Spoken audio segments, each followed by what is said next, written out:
नमस्कार आप सभी को, शुभ संध्या। आज का दिन कैलेंडर में देखें तो एक तारीख है 8 नवंबर, लेकिन अगर हम लोगों से पूछे तो आज का दिन बहुत बड़ा दिन है, जिस दिन पर हम एक बार फिर मुड़कर अपने गौरवशाली अतीत की ओर देखते हैं और हमें महसूस होता है कि हमारे पास कितना कुछ है संजोने के लिए। महान नृत्यांगना सितारा देवी गुरुकुल की तरफ से एक दिवसीय आचार्य सुखदेव महाराज महोत्सव मनाया जा रहा है। आज वही दिन है और ये दिन चुना गया क्योंकि आज विदुषी सितारा देवी जी का जन्मदिन भी है। तो मैं चाहती हूँ करतल ध्वनि से एक बार हम अपनी शुभकामनाएं और अपना प्यार उन तक पहुँचाएं। वो काल जयी हैं, कहते हैं कला कभी खत्म नहीं होती, कलाकार कभी मरता नहीं है, लेकिन वो सितारा हो तो फिर रोज रात उगता है और हमें रास्ता दिखाता है। आज हमारे बीच में Raj Entertainment Yash and Sons Group भी हैं और उन्होंने ही शाम को सजाया है एक बहुत ही सुंदर नाटक के साथ। सवाल शायद जो नहीं जानते हों उनके मन में ये आ सकता है कि महान नृत्यांगना के जन्मदिन के अवसर पर उनको याद करते हुए और महान गुरु आचार्य सुखदेव महाराज जी के महोत्सव में नाटक की बात क्यों है। तो ये जो एक पहेली है उसका हमारे बगल में बैठा हुआ है। चूंकि मैं हमेशा से ये विश्वास करती हूँ कि जो कुछ सामने दिख रहा है उसकी मेहनत पीछे हुई है, उसके बारे में भी जानना बहुत जरूरी है। पेड़ की जब छांव में बैठें तो पेड़ की जड़ के बारे में भी सोचें जिसने पेड़ को थाम के रखा हुआ है। तो थोड़ी सी बातचीत नाटक के पहले मैं चाहूँगी कि मैं करूँ। आपके बीच में आप सब जानते ही हैं श्री राजेश मिश्रा जी और श्रीमती जयंती माला मिश्रा जी सितारा देवी जी की सुपुत्री हैं, आप दामाद हैं और उनकी इस महान परंपरा को उन्होंने अपने मजबूत कंधों पर संभाला हुआ है। तो आप दोनों की इजाजत से मैं थोड़ी सी बातचीत करना चाहूँगी आपके साथ।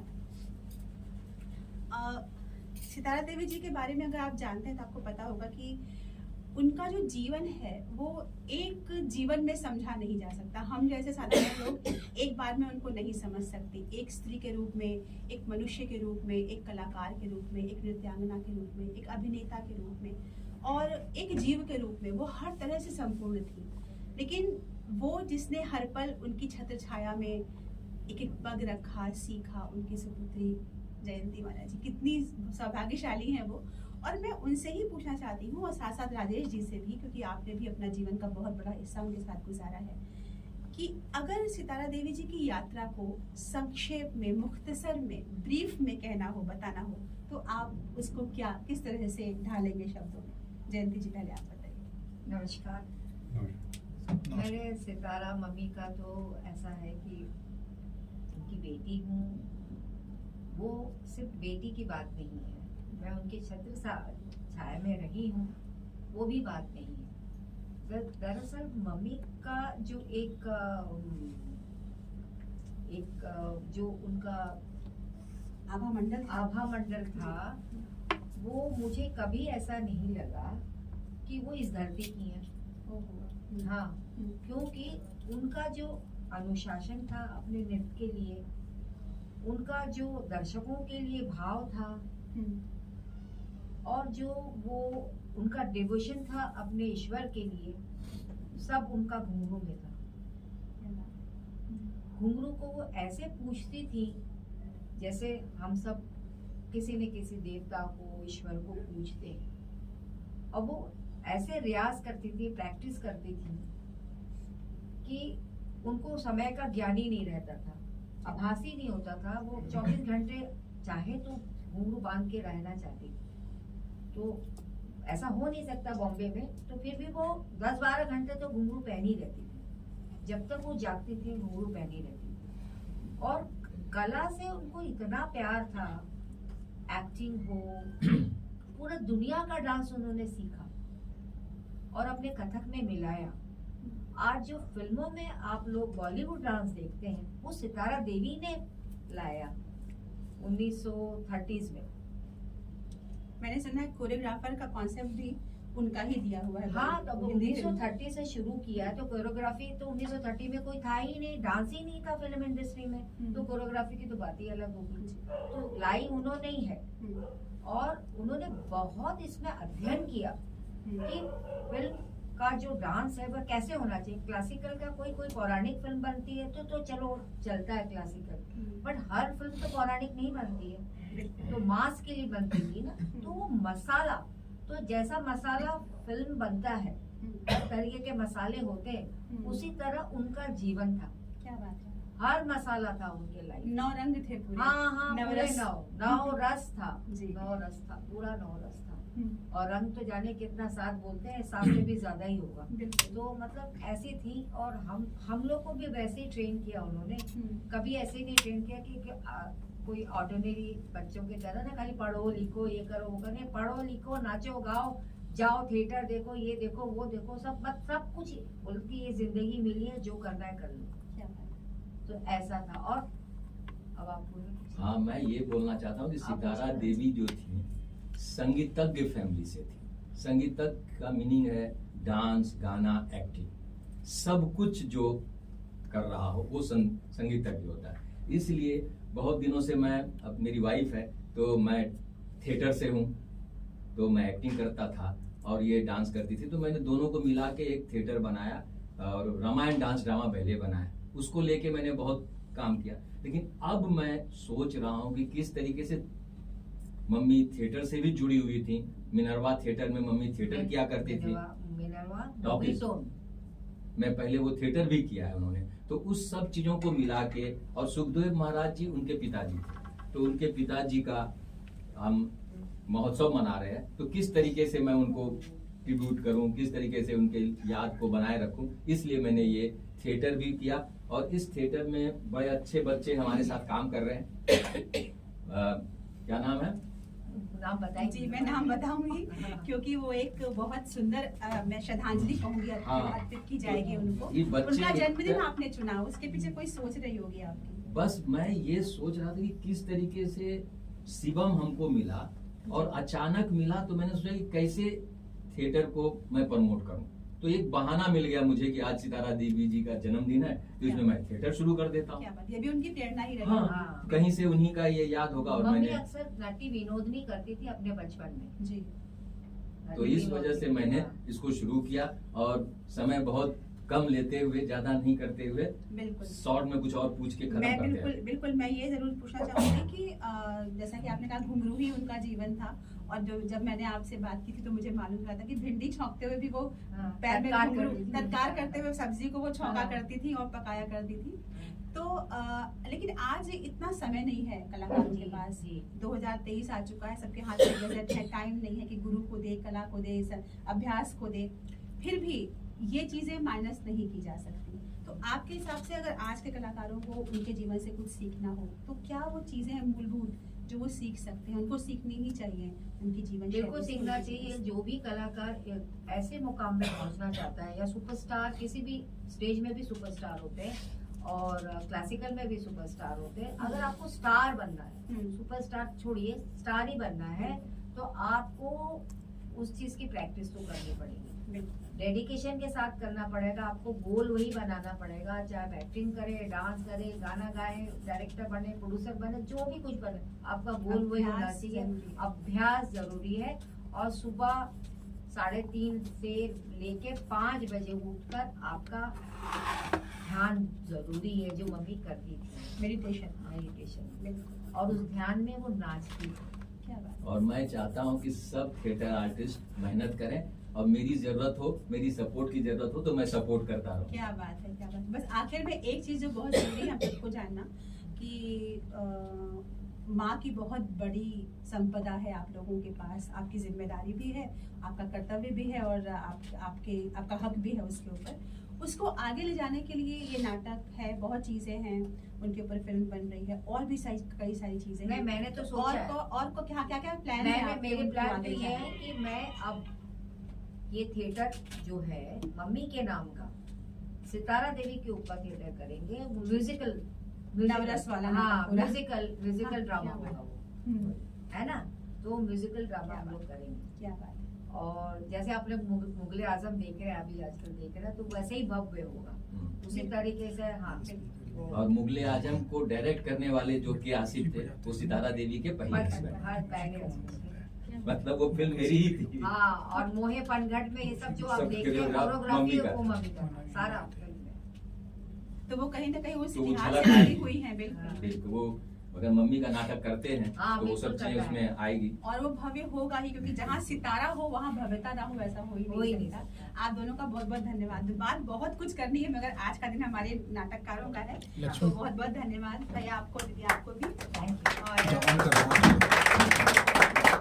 मुझे नहीं पता कि आप में से कितने लोगों ने उनकी फिल्में देखी हैं। मैंने तो जब मैं रिसर्च करी थी, मैंने उनकी सारी फिल्में देख डाली थी, दिलीप कुमार जी के साथ, और मतलब उस वक्त जितने भी लोग थे वो क्या कमाल अभिनय करती थी। तो नृत्य की देवी और अभिनय की भी देवी, उनके जन्मदिन पर ढेर सारी शुभकामनाएं। वो जहाँ थे सितारों के बीच में, उनको भेजते हुए ये नाटक यहाँ हो रहा है। मैं उसका छोटा सा अंश बन पाई हूँ, उसके लिए मैं भी मानती हूँ कि ये उनकी ही प्रेरणा है कहीं ना कहीं। तो अब मैं परिचय दे दूं, क्योंकि ये एक बहुत ज़रूरी औपचारिकता है। ये नाटक जो है, ये नाटक जैसा कि मुझे बताया गया है कि ये लेखक पीयूष मिश्रा जी ने लिखा है, और लेखक फेडरिक की किताब है इंसिडेंट्स एट ट्विलाइट्स, इससे प्रेरित होकर उन्होंने नाटक लिखा है 2025। और इस नाटक की कहानी मैं नहीं बताऊंगी, मुझे यहाँ पे दी गई है उसकी समरी, मगर उसको पढ़ने की कोई ज़रूरत नहीं है मुझे। मैं सीधे कलाकारों का परिचय देती हूँ। आप जिन्हें देखेंगे किरदार में, वो हैं ब्रह्मात्मे अमित रांगडाले, इसका किरदार करेंगे। घर घर सूफी शिवम शर्मा, सेक्रेटरी लक्ष्मण, ब्रह्मात्मे की अंतरात्मा, हालांकि आजकल अंतरात्मा किसी की दिखती नहीं है, मगर अच्छा यहाँ पे दिखाई देगी, हर्ष श्रीवास्तव। बैक स्टेज पे होंगे लाइट पर हिमांग और म्यूजिक पर विराज गौर। मैं बता दूं कि Raj Entertainment, Yash and Sons Group ने अब तक अंत हाजिर हो, खामोश अदालत जारी है, दूसरा अध्याय, मुगल बच्चा और आधी रात के बाद, इन नाटकों का मंचन मुंबई में किया है। और आज सन 2025 का आपके सामने ये करने जा रहे हैं मंचन। निर्देशक हैं शिवम शर्मा, राइटर हैं पीयूष मिश्रा, असिस्टेंट डायरेक्टर हैं अमित रांगडाले, और इसको प्रोड्यूस किया है राजेश मिश्रा जी ने। बहुत बहुत धन्यवाद।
तो चलिए शुरू करते हैं। मैं इस पल, इस लम्हे, इस वक्त अपना बेइंतहाई फर्ज समझता हूँ आपको इस अजीबोगरीब, खतरनाक, खूबसूरत लेकिन सच्ची कहानी की मनसजा यानी सेटिंग के बारे में तफसील से बतला दूं।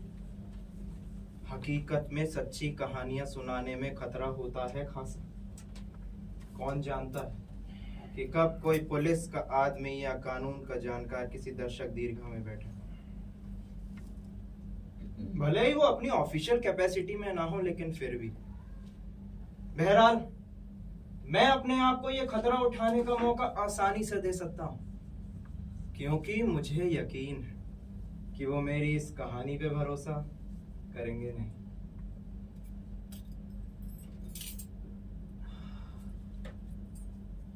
तो ये एक महान लेखक की महान स्टडी। ठीक, तो थोड़ा नजदीक आइए। देख के निराशा हुई, पर मेरा विश्वास कीजिए, शुरुआती दौर के छोटे मोटे लेखकों की स्टडीज भी बिल्कुल ऐसे ही दिखती थी। अनाप शनाप कागजों के जब हजारों पांडुलिपियां जिनमें अलग अलग रंगों के पेन से करेक्शन किए हुए हैं। एक pencil, ball point pen, eraser, sketchy, एक खंजर। हो, यह अभी तक यहीं रखा है। लगता है ये यहां गलती से रह गया। वैसे आपको बात बतला दूं कि मेरे को टाइपराइटर पर लिखना पसंद होता है। अब आप लोग पूछेंगे टाइपराइटर क्यों?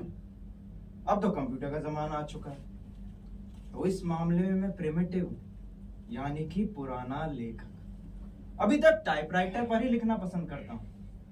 ये आप मेरा वहम मान सकते हैं। अब इस सारे झाड़ झंखाड़ के पीछे एक छोटा सा बार जिसमें ब्रांडी, विस्की, स्कॉच, वोडका और 50 शराबों की बोतलें सजी हुई हैं। ये हमें कहीं से भी उस लेखक के जीनियस के बारे में नहीं बतलाता जिसके बारे में हम बात करने जा रहे हैं, नहीं उसकी खासियत या खूबियों के बारे में। अरे लेकिन उसमें उसकी खामियों के बारे में भी कुछ नहीं।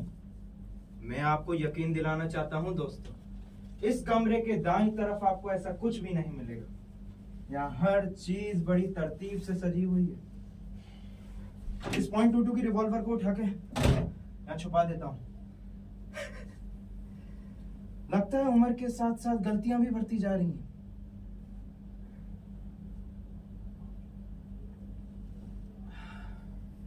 यहाँ बड़े बड़े आरामदायक सोफे लगे हुए हैं। किताबें हर तरफ सजी हुई हैं।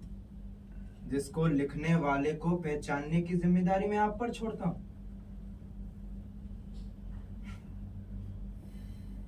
चलिए गौर करते हैं इस प्ले के 2 लीडिंग कैरेक्टर्स पे।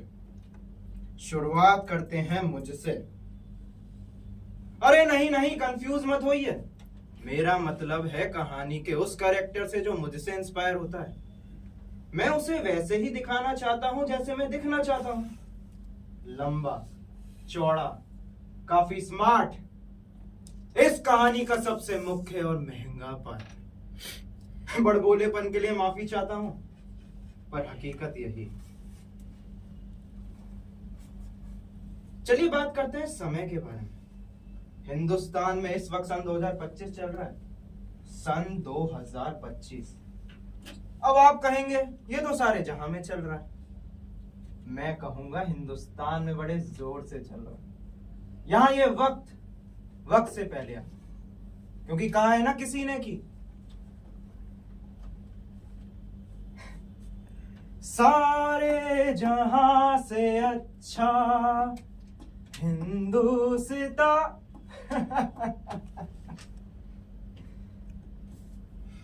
मेरे हाथ में एक खाली गिलास। मैं अपने बार की तरफ बढ़ता हूं, अचानक रुक जाता हूं जब देखता हूं एक अनजान व्यक्ति मुझसे बिना पूछे मेरी स्टडीज में घुस चुका है। वो आदमी बिल्कुल अनजान। वो बोलना शुरू करता है और मैं जवाब देता हूं। तो ये कहानी यहां से शुरू होती है।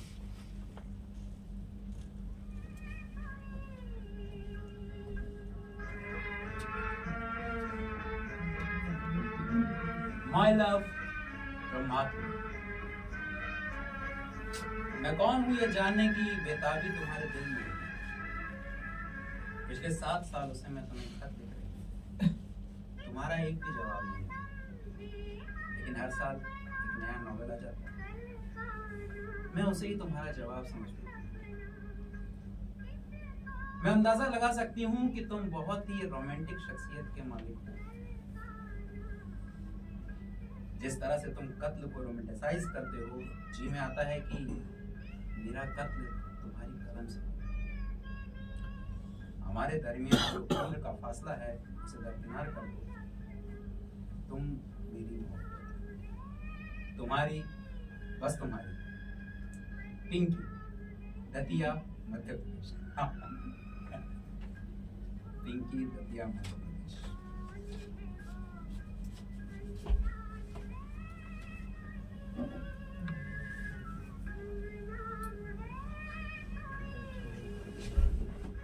साहब सम्मानित महसूस कर रहा हूँ कौन हो तुम? दुनिया जहान के प्रसिद्ध राइटर धीरज परमात्मा के सामने खड़ा होकर। कौन हो तुम और अंदर कैसे चले आए? आपके सेक्रेटरी ने मुझे आने दिया। मैं घंटों क्या दिनों से इसकी प्रतीक्षा कर रहा था। कौन हो तुम? मेरा नाम सूफी है, गड़गड़ सूफी। सूफी? हाँ गड़गड़ सूफी? हाँ तुम वही हो जिसने मुझे खतों से परेशान कर रखा है? जी बिल्कुल सही। ये मुलाकात हम दोनों की जिंदगी में एक जबरदस्त बदलाव ला सकती है। यहाँ पर मुझे वो शराब की बोतल दे सकते हो? जी बोतल? जी खुशी से।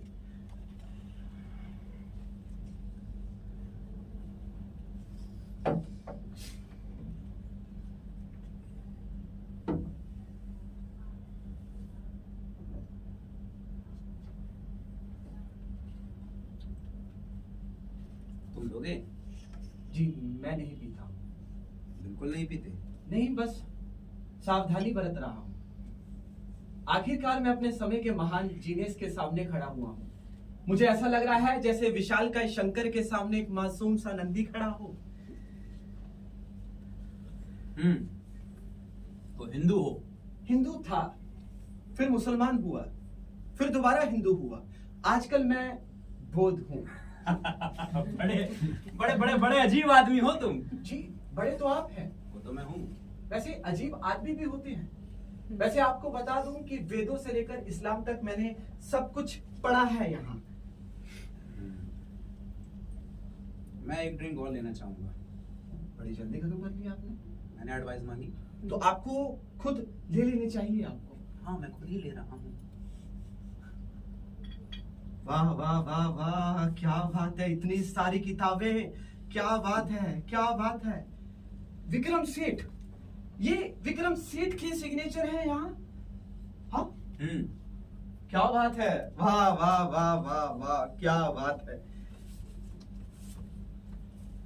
ये तो सलमान रश्दी है, ये सलमान रश्दी की सिग्नेचर है। क्या बात वही है। है, वही है। आज भी लोग प्यार और कत्ल में हमेशा वफादार होते हैं। तुम भी राइटर हो? जी मैं रीडर हूँ, पढ़ता हूँ और अकाउंटेंट हूँ मामूली सा, वो भी रिटायर्ड। इटावा में संपद और साधक कंपनी के लिए मैं काम करता था। बैठो, चाहो तो बैठ सकते हो। Thank you so much. मैं जरा इन अल्ट्रा मॉडर्न चेयर से ये घबराता हूँ। ये देखा जाए तो ये बहुत ही खूबसूरत कमरा है। ये किराया भी उतना ही खूबसूरत है। मैं समझ सकता हूँ, बहुत हमारी ही औकात से बाहर। बहुत ही महंगा होगा ना। बहुत महंगा। मेरे जैसे व्यक्ति के लिए तो सपना है, क्योंकि मैं इस वक्त मुंबई की धारावी नाम की एक चाल की खोली से आ रहा हूँ। वैसे देखा जाए तो ये रूम चेन्नई में इससे भी सस्ता था। ये रूम तो तुम चेन्नई में थे? जी मैं चेन्नई में भी था। ठीक उस वक्त जब मैं वहाँ मौजूद था। आप ग्रैंड होटल पार्क में थे, मैं वेलुपुरम के बहुत ही घटिया से गेस्ट हाउस में था। हमारे रास्ते कई बार टकराए हैं, दिल्ली के मोरिया शेरेटन से लेकर बनारस के रमदा पैलेस तक। तो तुम बनारस में भी थे? जी मैं बनारस में भी था। मिस्टर सूफी, मेरे पास वक्त बहुत कम है, तुम्हें जो कुछ भी कहना है जल्दी जल्दी कहो। मैं तुम्हें सिर्फ 20 मिनट का समय देता हूँ। देखिए मैं आपके पास बहुत ही निश्चित उद्देश्य से आया हूँ। देखिए मैं बहुत गरीब हूँ और आजकल मेरी मानसिक स्थिति जो है आजकल सही नहीं और है। तुम्हें पैसे चाहिए? तुम्हें पैसे चाहिए जो मेरे पास है नहीं। और मिस्टर सूफी, मैं चाहूंगा कि मुझे सुख चैन से रहने दिया जाए। और जहां तक ये पुलिस रॉबर्ट का सवाल है कि उतने पैसे होते नहीं जितना यहाँ समझा जाता है। And now leave my place. आदरणीय ब्रह्मात्मा साहब, बाहर जाइए। आपने मुझे गलत समझा है। देखिए मैं आपके पास इसलिए नहीं आया कि मुझे पैसे चाहिए, बल्कि मैं इसलिए आया हूँ कि अपने रिटायरमेंट के बाद जिस प्रोफेशन का मैंने दामन पकड़ा था उसका नाम था प्राइवेट डिटेक्टिव एजेंसी। मैं लोगों से पैसे लेकर उनके लिए खुफिया जानकारी हासिल करता हूँ। खुफिया जानकारी जैसे? वही बतला रहा हूँ, आप सुनिए मेरी बात को। तुम बड़े अजीबोगरीब तरीके से इंटरेस्टिंग होते जा रहे हो। आजकल किसके लिए काम करते हो? पुलिस? नहीं आदरणीय, पुलिस के लिए मैं काम नहीं करता हूँ। ब्रह्मात्मा साहब, मैं एक प्राइवेट डिटेक्टिव हूँ। जब मैं अकाउंटेंट था तो मैंने कई खुलासे किए थे। मैं कई कंपनियों के लिए ऑनररी ऑडिटर रह चुका हूँ और कई बार मैंने लॉ मिनिस्टर तक को जेल भिजवाने में कामयाबी हासिल कर ली थी। हाँ, बच्चा मेरे कोई नहीं था और मेरी बीवी को कैंसर हो चुका था। उसकी मौत के बाद मैं करीब करीब पागल हो चुका था कि मुझे आपकी किताब मेरे हाथ पड़ी और आपकी किताबों को पढ़ने के बाद मैंने तुरंत पब्लिक लाइफ छोड़ देने का फैसला ले लिया और अपने आप को फुल टाइम मैंने इसी हॉबी के हवाले कर दिया। मैंने मेरी किताबें? जी, जैसे एक नास्तिक बंदा शैतान के काम करने के अजीबोगरीब तरीके से प्रेरित होकर साधु बन जाए, और आज मैं बैठा हूं अपने आदर्श के सामने, मेरा पद्म विभूषण, और सामने देखिए, सामने समंदर के दूसरे छोर पर ये सूरज धीरे धीरे अस्त हो रहा है, ये शाम की चिड़िया चहचहाने लगी है, और आप आराम से खड़े खड़े यूं ही विस्की पे विस्की पी रहे हैं। क्या बात है जनाब, तुम में शायर होने के सारे गुण हैं। माय डियर गदर सूफी नाम है मेरा। हाँ, माय डियर गदर सूफी। और ये सिर्फ आपकी किताबों का ही असर रहा है मेरी जिंदगी उनका बहुत तकलीफ हुई माय डियर। तुम्हारी हालत देखो, तुम्हारा ये नया पेशा तुम्हारे लिए कोई खुशनुमा जिंदगी लेकर नहीं आया। अब जिंदगी ये फूलों का बिछोना तो वैसे भी नहीं हो सकती है परमात्मा साहब। मुंबई का पुलिस कमिश्नर मेरा दोस्त है, चाहो तो मैं तुम्हारे लिए बात कर सकता हूँ। क्रिमिनोलॉजी की किस पर्टिकुलर ब्रांच में स्पेशलाइजेशन कर रहे हो? जी, क्रिमिनोलॉजी की किस पर्टिकुलर ब्रांच में स्पेशलाइजेशन कर रहे हो? मैं कर रहा हूँ लिटरेचर। अब लिटरेचर माने के साहित्य। लिटरेचर माने कि साहित्य, हिंदी का ट्रांसलेशन नहीं मांग रहा हूं मैं। वो दरवाजा दिख रहा है तुमको? हाँ, जाओ जाओ, आदर नहीं है मेरी बात। बाहर जाओ। कृपया मुझे बोले कि Get out। मेरी बात सुनिए। तुम क्रिटिक्स बनना चाहते हो? देखिए मेरी बात तो सुनिए ना मेरी आप। देखिए मैंने आपकी किताबों को उनके एस्पेक्ट के साथ देखने की कोशिश की, उनका लॉजिकल इंटरप्रिटेशन देखे। क्या क्या कहना क्या चाहते मैं हो? कहना चाहता हूँ मैं आपकी किताबें पढ़ता हूँ क्योंकि वो एक खास थ्योरी पे आधारित है, या यूं कह दीजिए कि मेरी एक खास थ्योरी पे आधारित है वो किताबें। मैं कहना चाहता हूँ कि मैंने आपके नॉवेल्स को, मर्डर्स को प्रतीक बनाकर उनकी हकीकत में मैंने झांकना शुरू कर दिया था। तो तुम्हारे कहने का मतलब है कि मेरे नॉवेल्स और हकीकत में कोई संबंध है? बिल्कुल है। आप ना केवल अपने वक्त के सबसे कीमती और एक तरह के कर्तव्य लेखक हैं, बल्कि आपको वर्ल्ड लिटरेचर के सबसे खूबसूरत रोमांटिक मर्डर सीन्स लिखने के लिए आपको ही जाना चाहता है।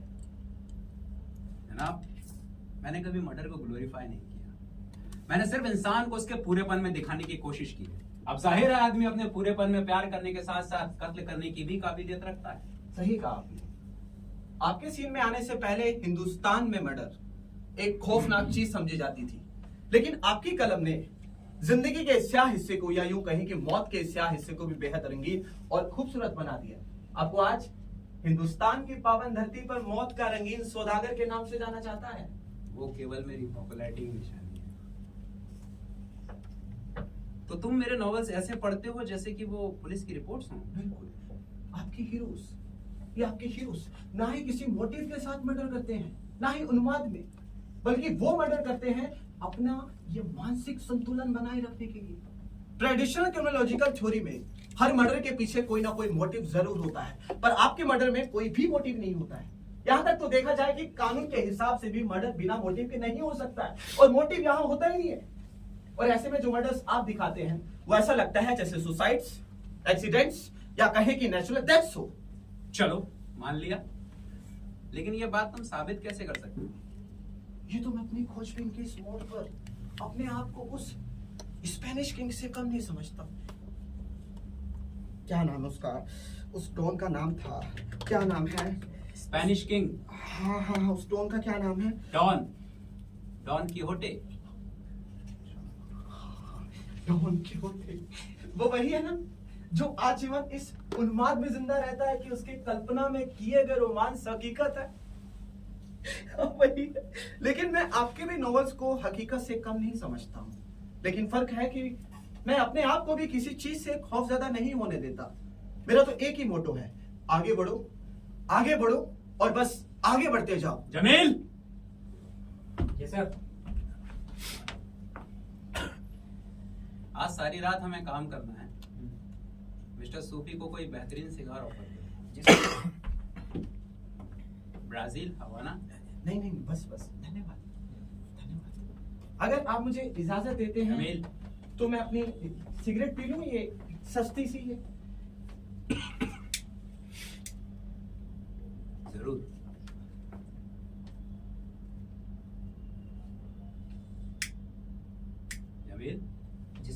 हम जा सकते हैं। ये खंजर लेकर जाओ। जी।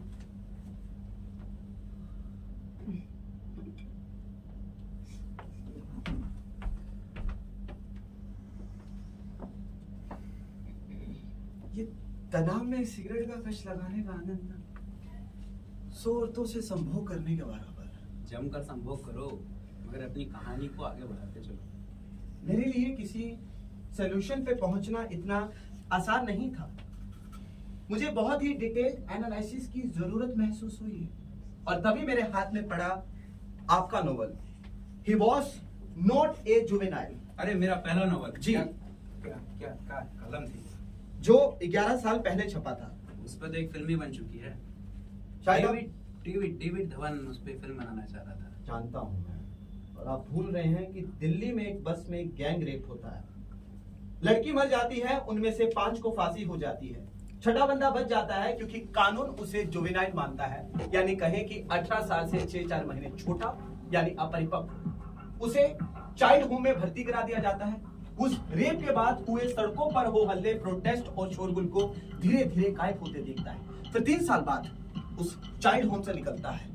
बढ़ती हुई उम्र के साथ पक्का आवारा भयंकर शराबी में तब्दील हो जाता है। फिर वहां से 3 साल बाद उस चाइल्ड होम से निकलता है, बढ़ती हुई उम्र के साथ भयंकर आवारा शराबी में तब्दील हो जाता है। फिर वहां से एक जर्मन डिप्लोमेट की बीवी से मिलता है। अपने आप को प्रेजेंट करने की गजब की काबिलियत है उसमें। उसे राजी करता है, चल चल चल चल हरामखोर, एक मरगड़ दरिबा कला के होटल में चल, जहां से वह सेड्यूस करता है। शराब पी, शराब के उन्माद में अपने सस्ते चार्म्स में, जो कि उस जर्मन औरत के लिए बिल्कुल नया है, वो उसे यकीन दिला देता है पगली, मिलन का सुख ये खासकर हिंदुस्तान की पावन धरती पे अगर कोई है तो ये नफ्स काटकर आत्महत्या करने में है। वो औरत वो पागलों सी बड़बड़ा रही है, हंस रही है और उसकी जुबान से हिप्नोटाइज होकर अपने आप को सेक्सुअल एक्सटेसी में मार डालती है। लेकिन वो लड़का अपने आप को नहीं मारता है, हरगिज नहीं मारता है। वो अपनी सिगरेट सुलगाता है और बाहर चला जाता है। फिर वहां से एक मोतिया खान की बस्ती के पास से गुजरता है, एक मिशनरी की पादरी की हड्डियां तोड़ता है, उसका बटुआ छीनता है और सुबह होने से पहले वहां से चला जाता है। देखिए, इसे आप एक एब्सर्ड प्लॉट कह लीजिए, लेकिन ये पढ़ते वक्त सीन्स की बयानगी में ये हिचकॉक को भी मीलों पीछे छोड़ देता है। ये देखिए, तो तुमने इटावा से दिल्ली आकर उन तंग गलियों की खाल चढ़ाई ताकि तुम मेरी इस कहानी को तस्दीक कर सको। मेरे पास कोई चारा नहीं था श्रीमान। मैं वहां गया और बहुत सारे पैसे उपलब्ध करवाकर मैंने दिल्ली के अपने लिए न्यूज़पेपर्स उपलब्ध करवाए और दिल्ली के कांस्टेबल को बहुत सारे पैसे देकर काम पे लगाया कि वो सारी हाजिर कर सके सब कुछ। ये बहुत सारे पैसों पर बहुत जोर दे के बोलते हो, क्या बात है? कम पैसों में हिंदुस्तान की पावन धरती पे काम नहीं होता श्रीमान। तो क्या मालूम पड़ा हिंदुस्तान की पावन धरती पर कि वो जर्मन के बजाय एक स्वीडिश डिप्लोमेट की बीवी थी, जिसने सुसाइड कमिट की थी 11 जनवरी 2014 में। वो एक बहुत ही घटिया होटल में मारी पाई थी और उसी दौरान एक मिशनरी के पादरी को भी मारा गया था। उसकी हड्डियां बुरी तरह से टूट चुकी थी। वो मारने वाले के बारे में कुछ नहीं बतला पाया और फिर मैंने उठाया मिस्टर एक्स इस बोट। मेरी दूसरी किताब। हाँ, एक इंसान मिलता है एक 16 साल की जवान मुस्लिम लड़की से, आप कह सकते हैं गोवा के बीच पर, समंदर के किनारे। वो उसकी खूबसूरती और मासूमियत पर मर मिटता है। आप कह सकते हैं प्रकृति का दबाव, अरब सागर का उफान और जलती हुई गर्मी उसके वहशीपन को जगा पाने में कामयाब हो जाती है। परिणाम यह कड़कड़ाती बिजली और बरसती बरसात की रात के अंधड़ में होता रेप और मर्डर, लेकिन साथ में बहुत ही खूबसूरत और पॉलिटिक्स थोड़े से डायलॉग्स, लेकिन एकदम क्लियर और प्रिसाइज। फिर पुलिस कार्रवाई का ब्यौरा, मोटरसाइकिल्स, रेडियो कोर्स और उनके चीखते सायरेंस, पकड़ो, भागे ना जाए, पकड़ो, वहां पकड़ो, और सस्पेक्ट्स जिसमें सब है छोड़ असली कातिल। वो बेहतर पॉपुलर है और करोड़ों दिलों के अंदर बसता है। अपनी सो कॉल्ड सोशल सर्विस के लिए उस पर शक होना नामुमकिन नहीं, पाप है। वो लंबा है, चौड़ा है, वो तो उल्टे लंदन की फ्लाइट पकड़ने जा रहा है। वहां पर एक पीस कन्वेंशन में बोलने के लिए जाने से पहले उस लड़की का फ्यूनरल अटेंड करता है।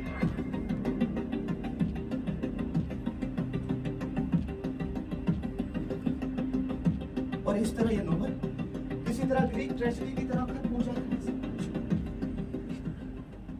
तुम्हारी कल्पना शक्ति तो बेहतर से बेहतरीन होती जा रही है जनाब गड़गड़ सुनी। और उसी वक्त एक 16 साल के जवान मुस्लिम लड़की का रेप हुआ है गोवा के बीच पर, समंदर के किनारे। और कातिल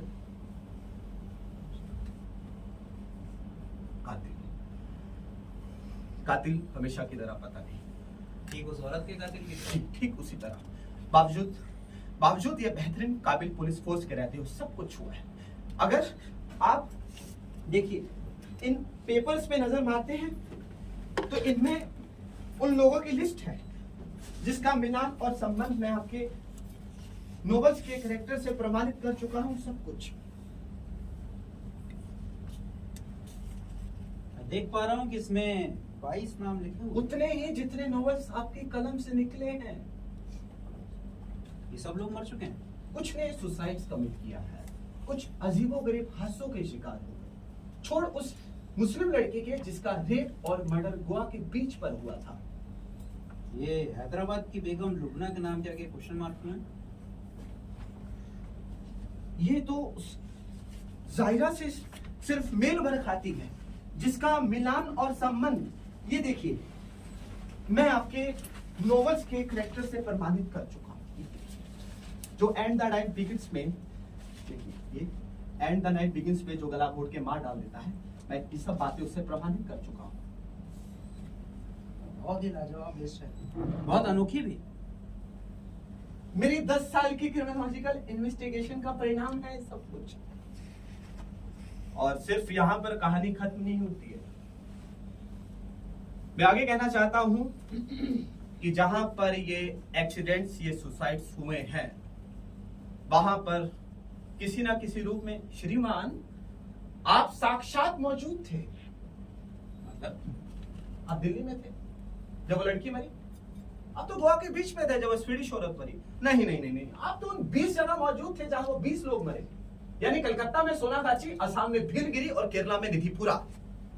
अलग शब्दों में कहा जाए तो मैं हर जगह मौजूद था और आप जनाब मेरे पीछे लगे हुए थे। वो मुझे लगना ही था श्रीमान, अपनी काबिलियत को साबित करने के लिए। वो मेरे लिए एक संजीदा विषय था, वो सब कुछ मजाक नहीं था। नहीं, मजाक नहीं था वो सब कुछ। तब तो ये बहुत ही महंगा सौदा पड़ा होगा, मतलब इतना खर्च। तबाही की हद। मैंने पेट काट काट के इसकी यात्रा की। मैंने भूखा रहना सीखा, मैंने इसकी आदत डाली। हाँ, मैं एक जगह नहीं पहुंच पाया था, मुझे याद है, वो थी आपकी साउथ अमेरिका की यात्रा। क्या यात्रा है वो, 7 साल पहले की यात्रा। मैं नहीं जा पाया था उस समय पे, मुझे याद है। कोई फायदा भी नहीं होता सूफी, मैं वहां सिर्फ हाथियों का शिकार करने के लिए जाया करता हूँ। चलिए मान लिया मैंने, ये भी मान लिया है, पर बाकी जगह पर मैं आपके पास था लगातार। आप किसी 5 स्टार होटल में रहे और मैं किसी सस्ते से गेस्ट हाउस में। वहां ये एक्सीडेंट्स हुए जिसको आपने बाद में मर्डर का ये जामा पहनाकर ये लिखना शुरू कर दिया आपने। फिर अगला सवाल जो मेरे दिमाग में आया वो आना ही था श्रीमान, वो ये था कि आपके काम और इत्तेफाक में ये संबंध क्या है। और क्या जवाब मिला? ये मुझे जवाब मिला है कि ये चंद संभावनाएं मेरे सामने जन्मी जब मैंने इनको ये देखिए घनघोर कर तर्क की दृष्टि से देखने की कोशिश की कि या तो आपके नोवेल्स बिल्कुल उसी तरह से घटित हुए हैं जिस तरह से आपने इन्हें घटने की इजाजत दी। ये देखिए, या तो अपनी जिंदगी में आपने इसे ऑब्जर्व किया है, लेकिन फिर अंत में मैं इसी परिणाम पे पहुंचा हूं कि अगर सत्य हो सकता है तो सिर्फ यही हो सकता है। देखिए यही। चलिए मान लिया मैंने कि आपके नोवेल्स वाकई में सच्चे हैं, तो एक सबसे बड़ा सवाल खड़ा होता है कि इन सब का कातिल कौन है? कौन है? तुम्हें क्या लगता है? मुझे लगता है कि मौजूदा परिस्थितियों को देखते हुए हमें आपके सारे हीरोज, आपके सारे कातिलों में से सब में से एक कातिल मानना पड़ेगा। ये सब लंबे चौड़े अमूमन नंगे सीने के साथ कत्ल के मौके पर देखे गए हैं। जरूरत से ज्यादा लच्छेदार भाषा का इस्तेमाल करते हुए नशे की तरंग में सराबोर आपके वैशी और जिंदगी भरे प्लॉट्स में घुसते चले गए और वो माफ कीजिएगा भ्रमाते सांप वो आप थे।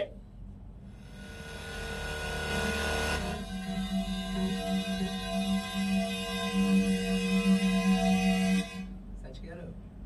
तुम सच बोल रहा हूँ, एक बार फिर सोचो। कई बार सोच चुका हूं मैं सब बातों को। मतलब तुम्हारे हिसाब से हर बार मैंने ही 21 बार। चलो मान लिया, तो हर बार मैंने इन लोगों को मारा है तुम्हारे हिसाब से। ये मेरा ठोका बजाय ठोस परिणाम है।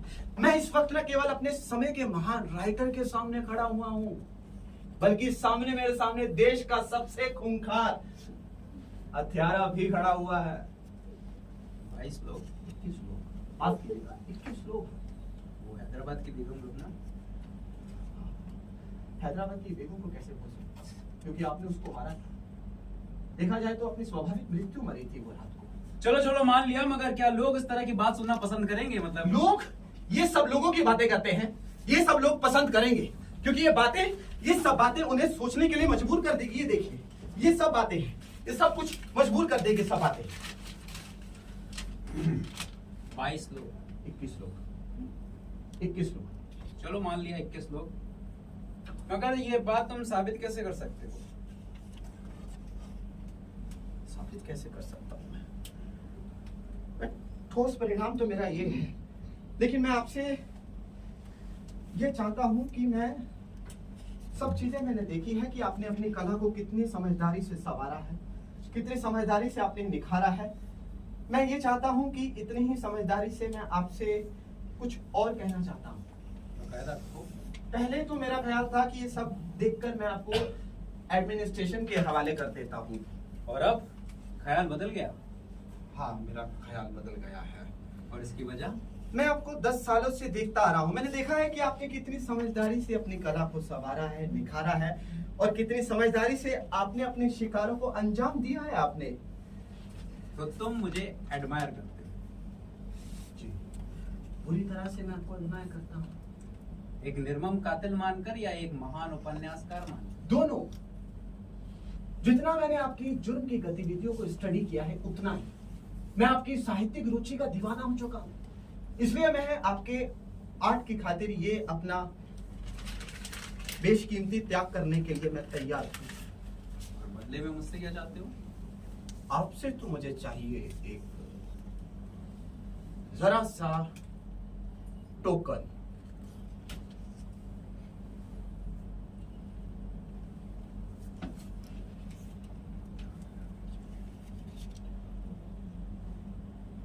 आप मेरी पीठ थपथपा दीजिए, मेरी पीठ थपथपा दीजिए।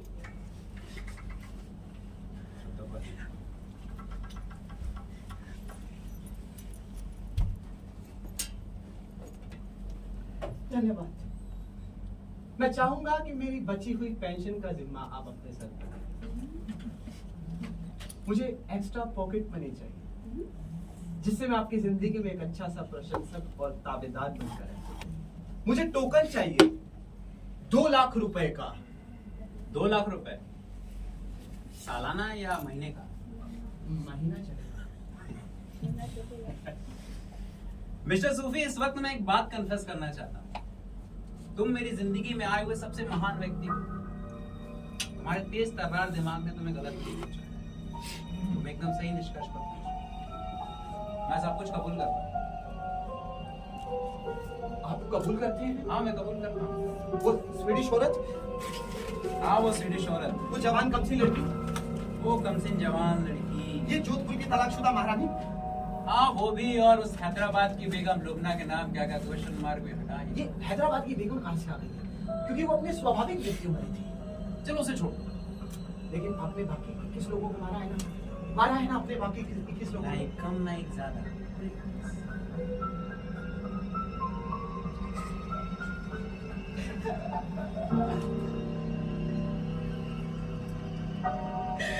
मेरा भगवान जानता है, मेरी जिंदगी इस पल से आगे नहीं जाती।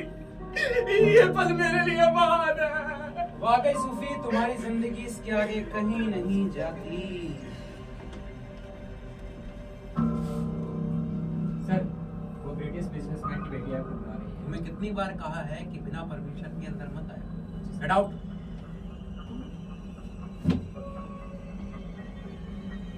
ये उस ब्रिटिश बिजनेसमैन की खूबसूरत बेटी नहीं है जो आपसे लगे हुए हैं। वही है। आपकी अगली शिकार है? हरगिज़ नहीं। मेरा अगला शिकार तो कोई और ही होगा सूफी। बावजूद सारी समझदारी और सावधानी के तुमसे एक चूक हो गई। तुम्हें नहीं लगता कि इस तरह मेरे कमरे में आना और मेरे व्यक्तिगत जिंदगी के बारे में इतने खतरनाक तथ्य बतलाना तुम्हारे लिए खतरे से खाली नहीं है? आपका मतलब आप मुझे मार भी सकते हैं? बिल्कुल। बिल्कुल था मुझे परमात्मा साहब। मैंने स्थिति का हर सिरे से जायजा ले लिया था और बहुत ही शांति से हर तरह के एहतियात भी बरत लिए थे। एक बहुत ही प्रसिद्ध बॉलीवुड स्टार आपके रूम के ठीक नीचे ठहरी हुई है। एक थाईलैंड का एम्बेसडर आपके बाएं वाले रूम में, और इस वक्त ठीक नीचे और बिशप ऑफ रोम का डेलीगेशन ठहरा हुआ है। एक जोरों की मुझे यहाँ पे चीख मारने की जरूरत है। और कल सुबह के मुख्य पृष्ठ पर ये घटना बड़े बड़े हरूफ में छप जाएगी, आपको मालूम है। तो आपको मुझे बहुत ही खामोशी से मारना पड़ेगा, खामोशी से।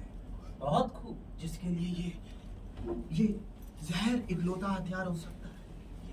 और इसीलिए तुमने ड्रिंक लेने से इनकार कर दिया। आपको क्या लगता है मना करना मेरे लिए आसान था? जिंदगी में सिर्फ एक ही बार पी है मैंने उसको।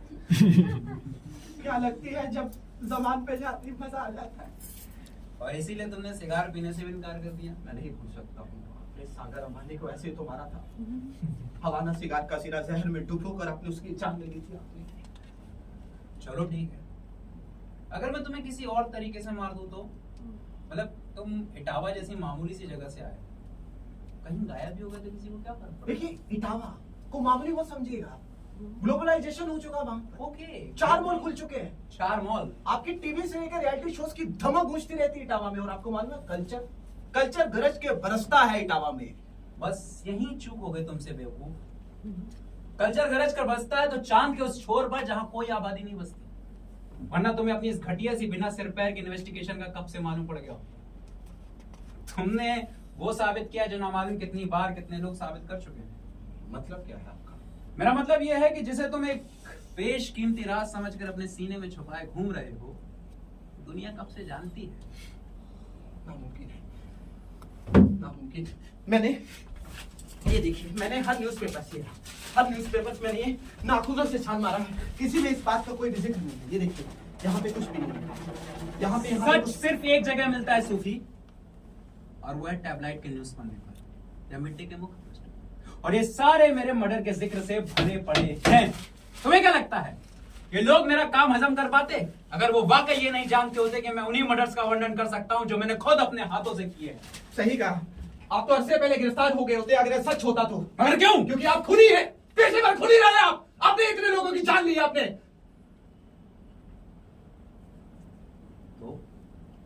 तो क्या आर्टिस्ट तो हमेशा से दरिंदा होता है। कम से कम मिडिल क्लास मॉरलिटी तो यही मानती है। देखो गिटे को, देखो एडगर एलन को, इन्हें क्या नाम दो? आर्टिस्ट दरिंदे क्या नाम?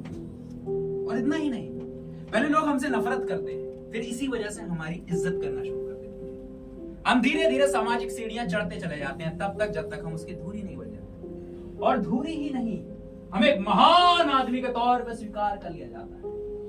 और इसी स्वीकारोक्ति के साथ पब्लिक का सारा इंटरेस्ट हमारी प्राइवेट लाइफ में है। तुम्हें क्या लगता है मुझे मेरे नॉवेल्स मर्डर बट पूस के लिए पुलित्जर अवार्ड मिला अगर मैं खुद मर्डरर नहीं होता? देखो उन खतों को जो मेरे टेबल पे रखे हैं, इनमें हाई सोसाइटी की औरतें हैं, मिडिल क्लास हाउसवाइफ है, कम से जवान लड़कियां हैं, जिनकी एक ही ख्वाहिश है मेरे होने वाले नॉवेल्स में मर्डर की बात हो।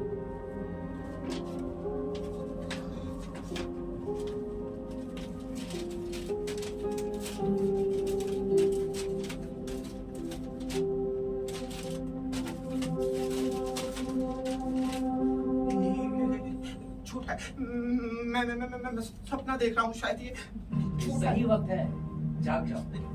एकदम सही वक्त है। सर बॉलीवुड न जाओ और खंजर लेकर आओ। जब मैंने लिखना शुरू किया, मैं ग्वालियर जैसे छोटे से शहर में, उस वक्त मैं सच्चे गले प्लॉट्स और लिखने के स्टाइल पे ध्यान दिया करता था। कुछ एक प्रकाशकों ने मेरी पीठ थपथपाई, पर बाकियों ने पहनी पांडुलिपियां कूड़े में। ठीक ही था, मैं दिल्ली भाग गया। मैं मारा मारा फिर रहा था। और तभी दिल्ली में एक गैंग रेप होता है और उसमें सबसे खूंखार कन्विक्ट को छोड़ दिया जाता है। मैंने अचानक पाया कि वाह, मुझे मेरा हीरो मिल गया। मैंने उसे अपने लिए दर्ज किया। परिणाम ये साहित्य। वो जमाना था अश्विन शांति और चेतन भगत का। हिंदुस्तान में अंग्रेजी के बेस्ट सेलर आना शुरू हो चुके थे। मेरी पार की नजर जान चुकी थी कि आने वाला साहित्य क्या होगा। मैंने उन्हें वही देना शुरू किया, उनकी सहूलियत के साथ। उसके बाद मैंने सिर्फ आत्मकथाएं लिखी। मैंने अपने लिखने के स्टाइल पे ध्यान देना बंद कर दिया और बदले में मैं प्रसिद्ध।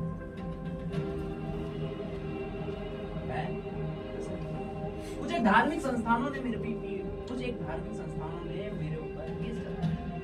मेरी प्रिंटिंग किताबें जलाई गई, लेकिन उसकी बिक्री लगातार बढ़ी।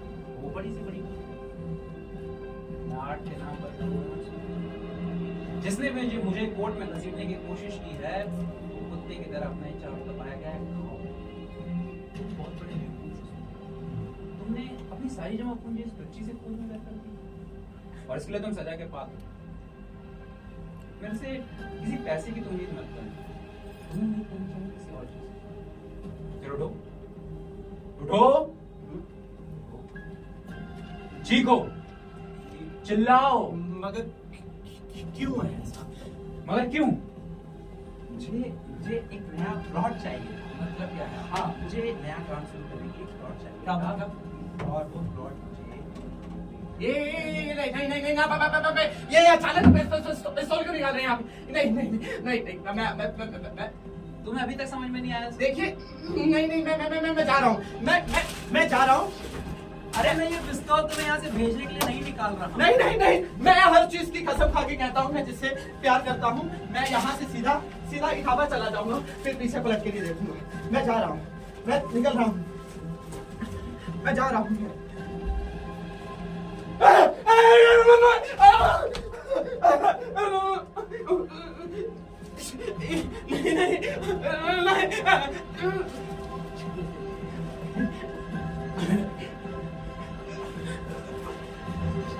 सूफी, तुमने मुझे एक नया नॉवेल लिखने का आइडिया दिया है और इसलिए तुम्हें अभी इसी वक्त मरना पड़ेगा। तुम तो जानते हो ना कि मेरी अपनी कोई कल्पना शक्ति नहीं है। मैं वही लिख पाता हूँ जो मेरा अनुभव होता है। सूफी, मैं तुम्हें वर्ल्ड लिटरेचर का हिस्सा बना दूंगा। लाखों करोड़ों लोग तुम्हें यहाँ देखेंगे, डर से कांपते हुए, आंखें और मुंह खुला हुआ, जिसमें खौफ के कीड़े बिलबिला रहे हैं।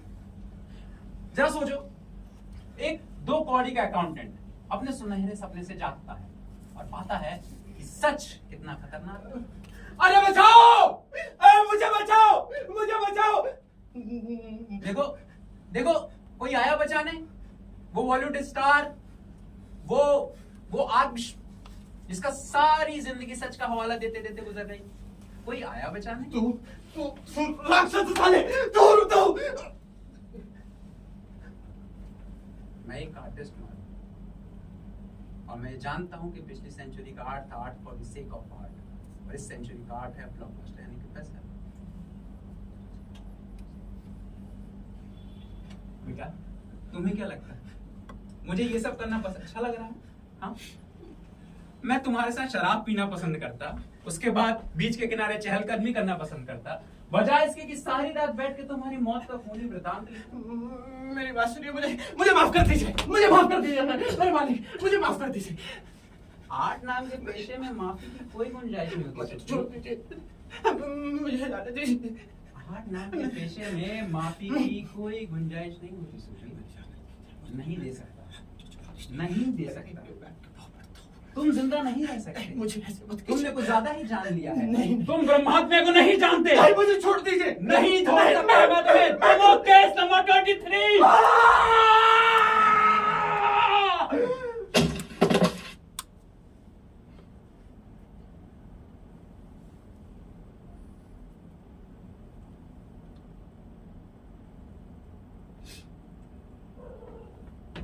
क्या हुआ सर?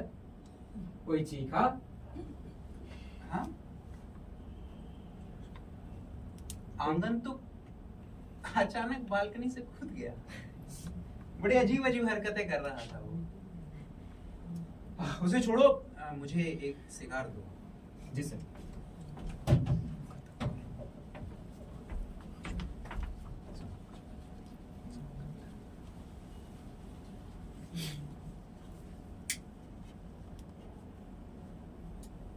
और वो पेपर चल रहा है। जी सर।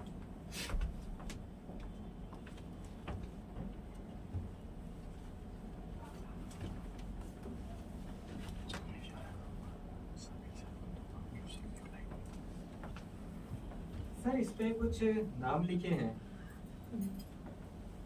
जरूरी तो नहीं? सिर्फ नाम है, नाम जरूरी नहीं होते बेटा।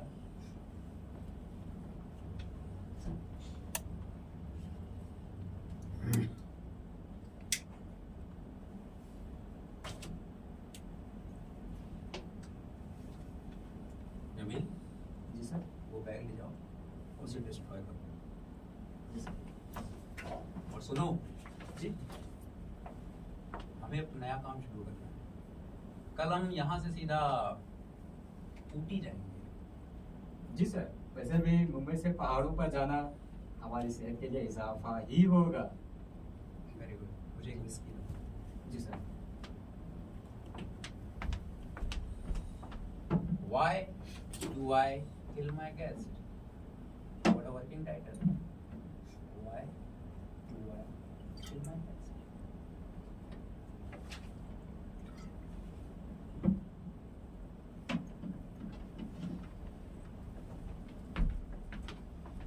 सर।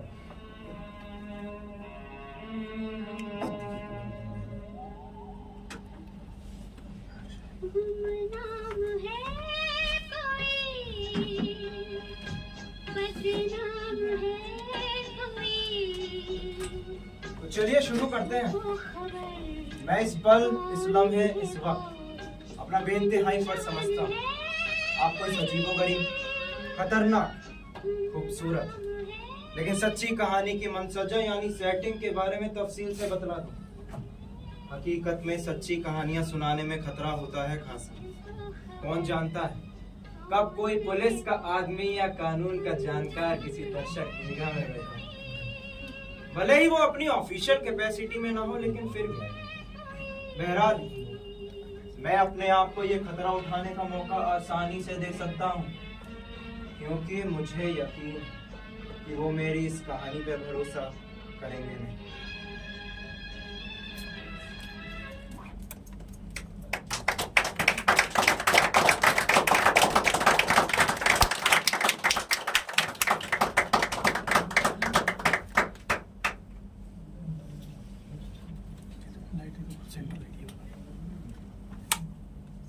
Disconnected.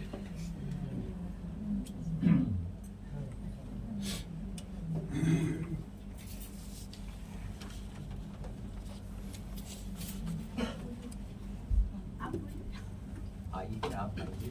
Yes, ma'am. लाइए से कलाकार। हाँ, बस। मुझे आप लोगों का नहीं पता, लेकिन मुझे काफी खासा डर लगा। ऐसा राइटर अगर सामने आ जाए तो मैं तो उसकी पोल कभी ना खोलूं। ब्रह्मात में अमित रामडाले और वाकई में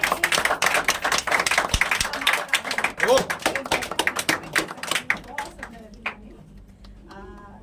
सेक्रेटरी लक्ष्मण जो रिलीफ वर्क भी थे और बहुत खूबसूरत तरीके से अपने किरदार निभा रहे हैं। ब्रह्मात्मे की अंतरात्मा हर्ष श्रीवास्तव, अंतरात्मा का शैली अलग था, और एक कलाकार जिसके ऊपर अभिनय और निर्देशन दोनों का बोझ था, बहुत बखूबी उन्होंने दोनों रोल निभाया, शिवम शर्मा।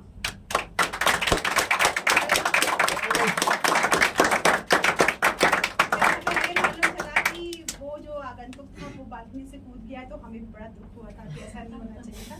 लाइट पर हिमांग और म्यूजिक पर विराज।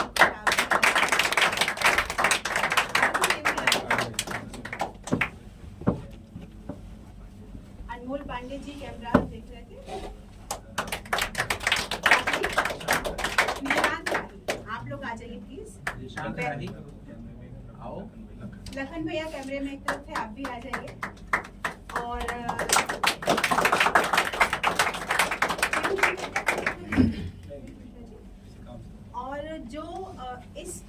इस पूरी टीम को जो अपनी छत्र छाया दे रहे थे, जिनके बगैर एक ऐसा नाम होता है जिसके बगैर कुछ भी नहीं हो सकता मुंबई में, प्रोड्यूसर मैं राजेश मिश्रा जी को बुलाती हूँ। और मुझे लगता है कि टीम में सबसे सीनियर आप ही हैं, तो अब आशीर्वचन भी आप दे दीजिए। धन्यवाद। अरे मनोज भैया हमारे सीनियर हैं। आइए। प्लीज मनोज भैया आइए।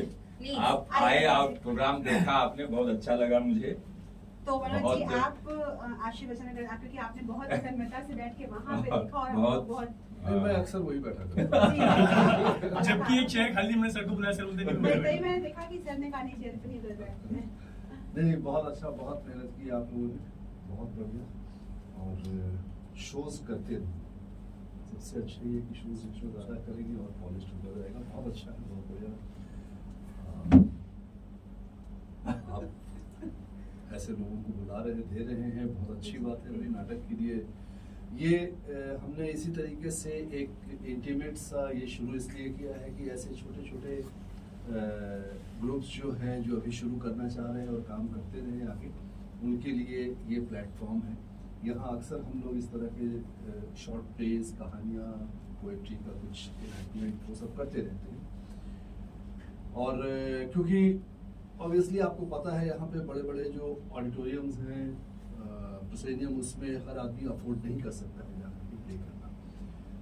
और कल्चरल एक्टिविटीज़ जितना ज़्यादा इस तरह से होते रहे यहाँ पे छोटे मोटे लेवल पर भी, वो आपने अभी फील भी किया होगा यहाँ पे बड़ा मतलब एकदम से इनफॉर्मल सा हो जाता है सब कुछ, पता नहीं लगता ऑडियंस को भी और एक्टर्स को भी कि हमारे बीच में कोई वॉल है। ये बड़ी अच्छी चीज़ है कि आपको फील होता है कि आप अपने सामने अपने घर में कोई चीज़ देख रहे हो, ऐसा फील होता है। तो ये हम लोगों की कोशिश है कि इस जगह को थोड़ा सा आप लोग जैसे लोग आते रहे, करते रहे यहाँ पे, तो हो सकता है उतना। ये रमेश गोयल जी आए हुए हैं, बहुत पुराने एक्टर हैं।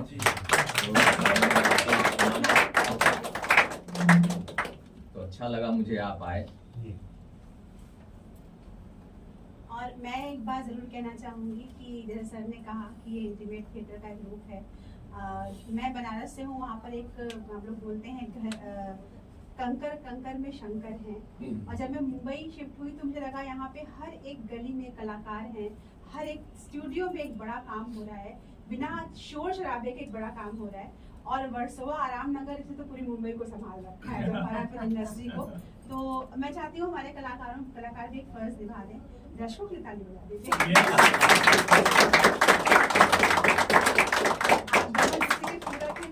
और मैम ये मुंबई यूनिवर्सिटी से मैम आए भाग्यश्री लक्ष्मी। अरे वाह,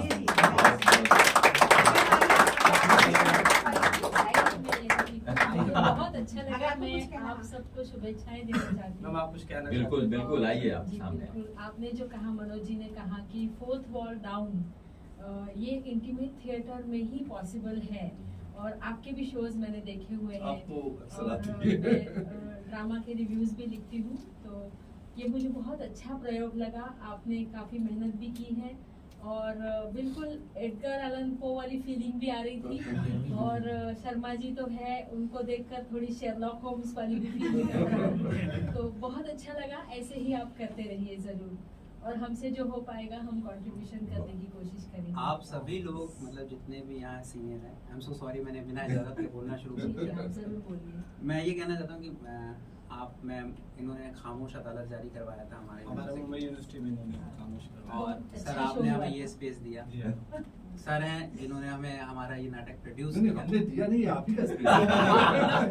ये स्पेस आपके लिए ही है। ये क्या होता है कि हम लोगों के लिए बहुत बड़ी अपॉर्चुनिटी है। हमारा आपकी तरफ से बहुत बड़ा सहयोग है, हम लोग कोशिश करते हैं। बाकी ऐसा और सहयोग सर मिलता भी रहता जानते हैं, मैं ये मानती हूँ कि जो आप बोल रहे थे प्रोसेनियम थिएटर्स वगैरह कॉस्टली होते हैं, वहाँ पर जितनी आर्ट समझी जाती है, तो हम ये मानते हैं कि उससे ज्यादा आर्ट इंटीमेटली समझी जाती है इन छोटी जगहों पर। बिल्कुल। इसीलिए ये बहुत वैल्यूएबल काम आप कर रहे हैं, यही मैं कहना चाहती हूँ। और कलाकारों के ना अचीवमेंट करनी पड़ी है।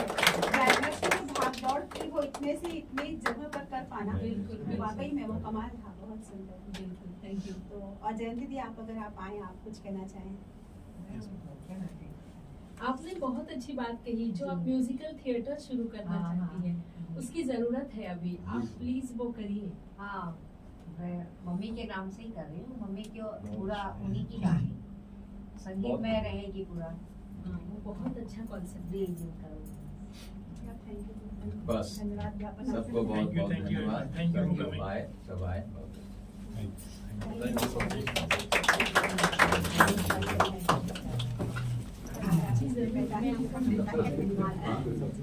बेटा एक बाइट दे दो। वो अभी मराठी जानने वाले यहाँ कोई है? मराठी स्पीकर्स ज्यांना मराठी येते असे कोण कोण येते? अच्छा, तुम्ही आहात। आम्ही मराठी पुस्तक लिहिलेलं आहे चारोळी, एक 4 लाइन्स का जैसे स्टैंजा होता है छोटा, जिसको मराठी में चारोळी कहते हैं। तो ये मेरी किताब अभी आई है, कविता संग्रह, जिनको भी चाहिए आप मेरे से ले सकते हैं। जी, जरूर if you understand Marathi you can take the book from हाँ, थोड़ा बाइट दे दीजिए। बाइट दे दो You सब। can take it. सब लोग, आप लोग भी। Copy.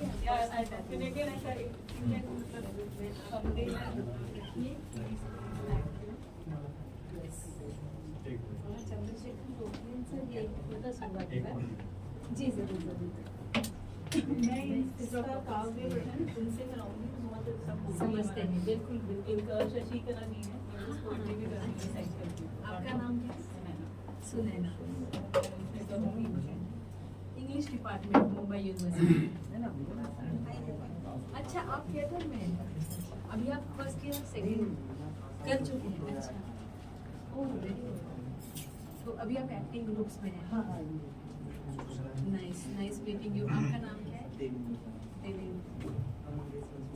हाँ हाँ, बंसोर सर जानते हैं ना, सुमन मेरी फ्रेंड है, हम भी मिलके अभी काम कर रहे हैं कुछ।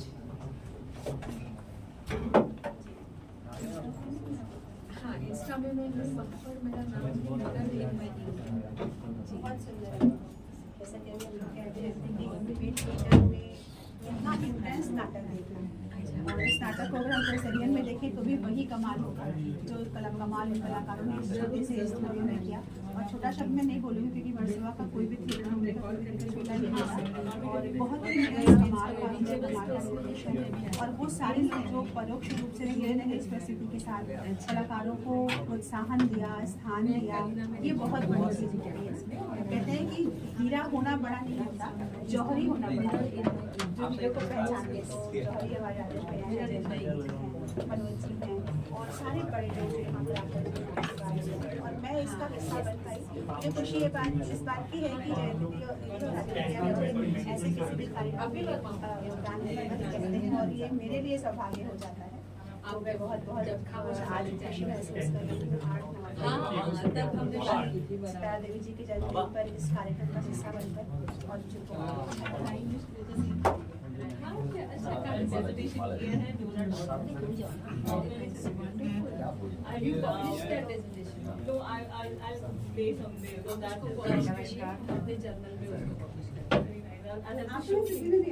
हाँ, मैं आती हूँ। शिवम आ जाए इधर। मुंबई यूनिवर्सिटी का जर्नल है, उसकी भी हमारे कथाकथन में भी आती है। हाँ, ये आपसे पहले तो मिली। नमस्कार, मैं जयंती माला हूँ।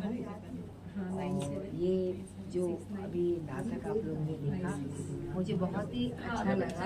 और स्टूडियोज़ में, आराम नगर के ऐसे स्टूडियोज़ में इतने करीब बैठ के पब्लिक और कलाकार दोनों का संबंध एक दूसरे से इतना करीब था कि वैसा लग रहा था कि ये एकदम सही और सच्चा घटना घट रही है।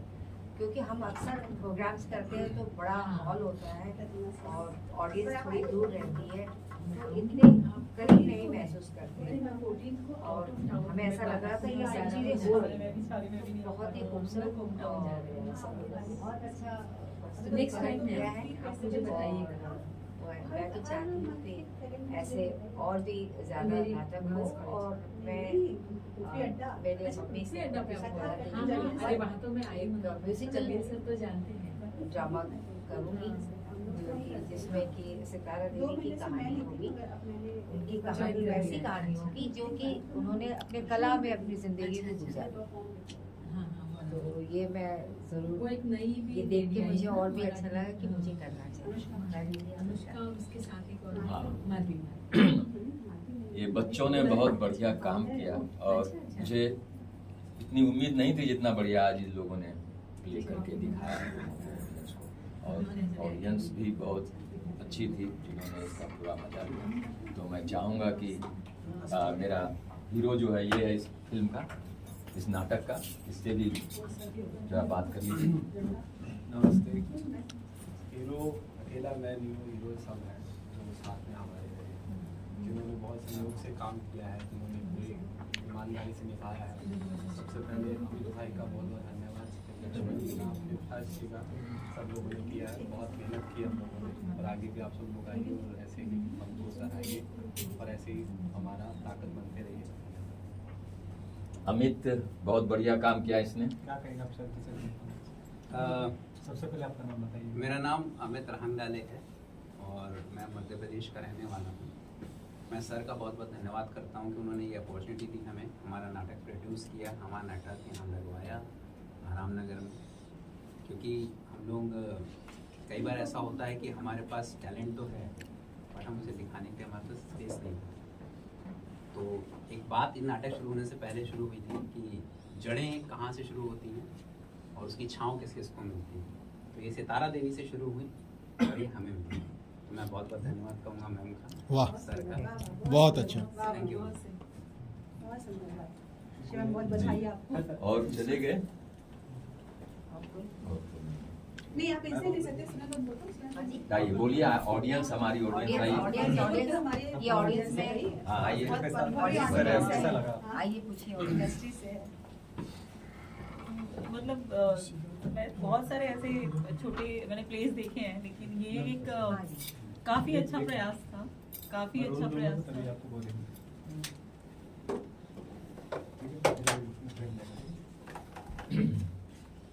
सबसे पहले आपका नाम? मेरा नाम सुनैना है। मैं भी इसी इंडस्ट्री का हिस्सा हूँ, तो ये मेरे ही अपना मतलब इट्स लाइक ये अपनी ही मजलिस है, ये अपने ही लोग हैं और बहुत अच्छा लगा। मैंने इतनी उम्मीद नहीं की थी और बहुत ही प्यारा भी था। ये प्रयास बहुत अच्छा शुरू किया राजेश जी, धन्यवाद मैम, धन्यवाद।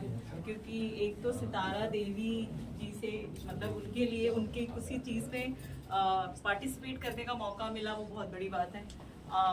जिस तरह से प्रतिमा ने कहा कि कला जो होती है, कला किसी चीज़ की मोहताज नहीं होती है। बहुत कुछ अच्छा जानने मिला, लेकिन सबसे अच्छा था ये जो मंचन था, जो ये नाट्य था, नाटक था, उसका बहुत ही उम्दा था और बहुत ही मतलब हर तरह का वो था, मतलब हर रस को छुआ, कहीं हंसाया, कहीं रोमांचित किया और good acting, lovely, I really appreciate. Thank you. एक चीज ऐड करना चाहूँगा, सॉरी मैं बार बार ना बीच में आ जाता हूँ। बोलिए। मैं ये कहना चाहता हूँ कि ये सब लोग तो धन्यवाद के लिए हैं ही। पीयूष भाई मतलब पीयूष मिश्रा जी जिन्होंने ये नाटक लिखा है, उन्हें भी बहुत बहुत धन्यवाद कि वो इस तरह के नाटक लिखते हैं, छोटे नाटक और कम लोगों में, कम किरदारों में, ताकि हम लोग कर सके आसानी से। और उन्होंने मुझे राइटिंग में दे दिया कि आप करो। ये देखिए ये कितनी बड़ी बात है, कितनी बड़ी कमाल की बात है कि इतना बड़ा व्यक्ति इजीली दे देता है कि भाई आपको परमिशन, क्या आप नाटक करना चाहते हो, हम लोग यंगस्टर हैं तो आप आसानी से अपना नया नाटक करिए। ऐसी परमिशन उन्होंने हमें दे दी, ये बहुत बड़ी बात है। तो बहुत उनका नाम आ नहीं रहा था बहुत देर से, मैं बीच में आ गया।